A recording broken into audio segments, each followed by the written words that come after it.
안녕하세요. 잡시광입니다. 지난 3월 28일 발생했던 수에즈 운하 선박 좌초 사고의 후폭풍이 아직까지도 이어지고 있습니다. 수에즈 운하를 관할하는 이집트 당국은 처음부터 이 사고의 책임을 일본 선주 쇼에이 기센으로 정하고 손해배상을 요구해 왔었습니다.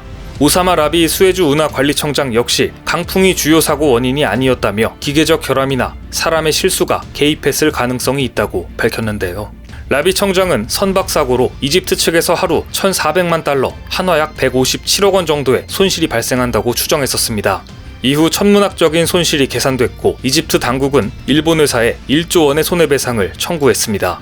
손해배상액은 운송료, 준설, 인양 작업으로 인한 운하 파손, 장비, 인건비를 고려한 것으로 이집트 측은 이번 사태로 평판까지 손상돼 배상금을 받아야 한다고 못 박았습니다. 하지만 돌아가는 상황을 보면 순조롭지 않아 보이는데요. 일본 측에서도 순수히 1조 원을 내주지 않았고 결국 이집트 당국은 사고를 낸 에버기브노를 압류하는 지경에 이르렀습니다. 일본이 모르쇠로 일관하자 운하를 관리하는 수에즈 운하청이 강제 조치에 나선 것입니다. 최근 수에즈 운하관리청 라비 청장은 피해보상 지급이 지연되어 불가피하게 압류 절차를 진행한다고 밝혔습니다. 다만 선박 압류가 사건 종료를 의미하지는 않는다며 협상 가능성은 열어뒀는데요. 이에 이집트 당국은 배상금을 감액해주는 모습도 보였습니다.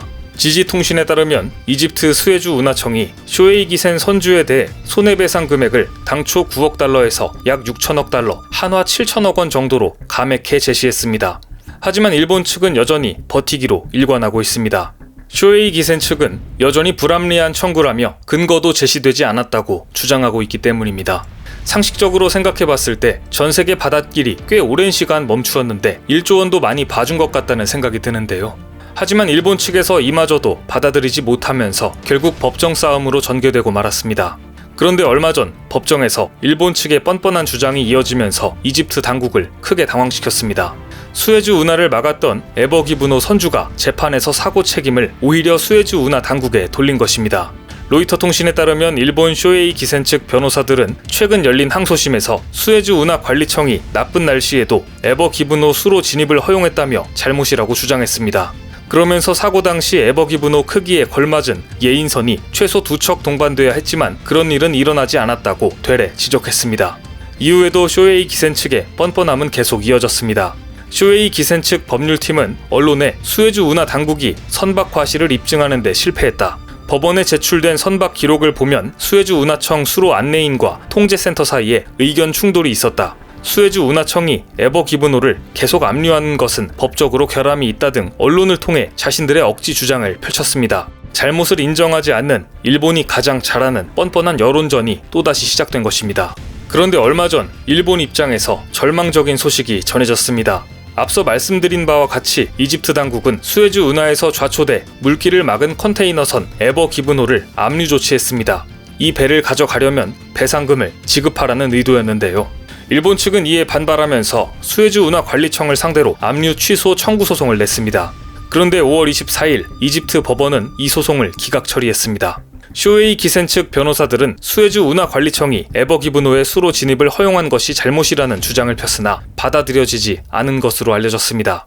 이는 일본 측이 수에즈 운하 관리청과 배상금의 적정성을 두고 다투고 있는 본 재판에서 주장하는 핵심 논리입니다.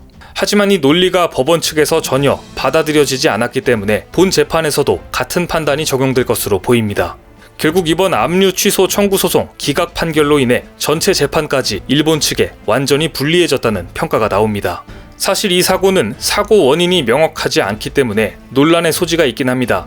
이 때문인지 사고 관련 가짜 뉴스도 횡행했었습니다. 이집트의 첫 여성 선장이 선박 좌초 사고의 주범이라는 근거 없는 소문이 SNS에 퍼진 것입니다.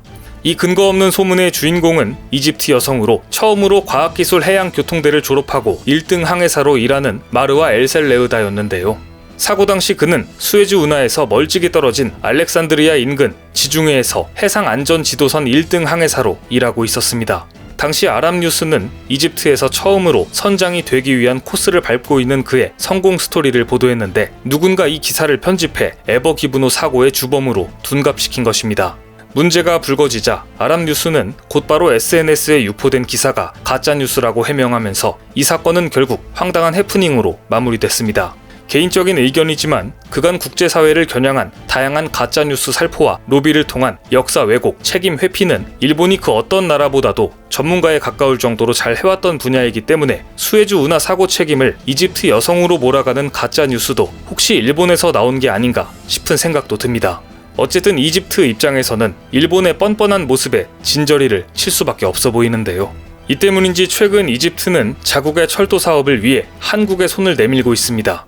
이집트의 경우 연간 여객 수요가 5억 명에 달하지만 차량 안전을 책임지는 신호 시스템 노후화가 심각한 것으로 알려져 있습니다. 이 때문에 이집트 정부는 철도 신호 체계 시스템을 획기적으로 개선하는 철도 시설 현대화 계획을 추진하고 있습니다. 철도 분야는 일본이 경쟁력을 가지고 있는 분야입니다. 하지만 최근 들어 이집트 당국은 한국과의 철도 협력을 확장해 나가고 있습니다. 지난달 현대로템이 이집트 철도 신호 현대화 사업의 최종 낙찰자로 선정됐는데요. 최근 현대로템은 나일강 상류도시 나그 함마디, 룩소르 구간에 대한 철도 신호 현대화 사업을 낙찰받았습니다. 이번 사업은 향후 3년간 14개 역사 신호 시스템을 현대화하는 것으로 사업 금액은 1225억 원에 달합니다. 해당 노선은 나일강 주요 도시들을 연결하는 이집트 철도교통 핵심 구간입니다. 핵심 사업을 한국 기업이 일본 기업을 제치고 따낸 것인데요. 앞으로 현대로템은 후행 열차 속도를 제어하는 자동 열차 방호 장치와 컴퓨터를 통해 열차 진로를 제어하는 전자 연동 시스템 등 최신 신호 시스템을 공급할 예정입니다. 이번에 현대로템이 이집트 철도 신호 현대화 사업을 수주한 것은 뛰어난 기술력 덕분입니다. 실제 현대로템은 현재 카이로에서 운영 중인 지하철 노선에 차량을 공급하면서 기술력에 대한 신뢰를 쌓은 바 있습니다. 지난 2012년 카이로 1호선 전동차, 2017년에는 카이로 3호선 전동차를 수주했고 2019년에는 카이로 2호선 전동차 유지보수 사업을 낙찰받았습니다. 이 같은 신뢰를 바탕으로 이집트는 꾸준히 한국 기업에 손을 내밀고 있습니다. 이집트 정부가 현대로템의 철도 사업을 위해 생산 시설을 현지에 설립해달라고 요청한 것입니다. 이를 위해 지난달 현대로템은 이집트 국영철도공사와 지하철 차량 현지 생산을 위한 MOU를 체결했습니다. 현대로템은 MOU를 바탕으로 이집트 1호선과 2호선을 현대화하고 새로운 노선을 공급하기 위해 800량 이상의 전동차 차량을 제조하게 됐습니다. 이집트 정부의 요청을 받아들여 특수 목적 법인도 검토하고 있는 것으로 알려졌는데요.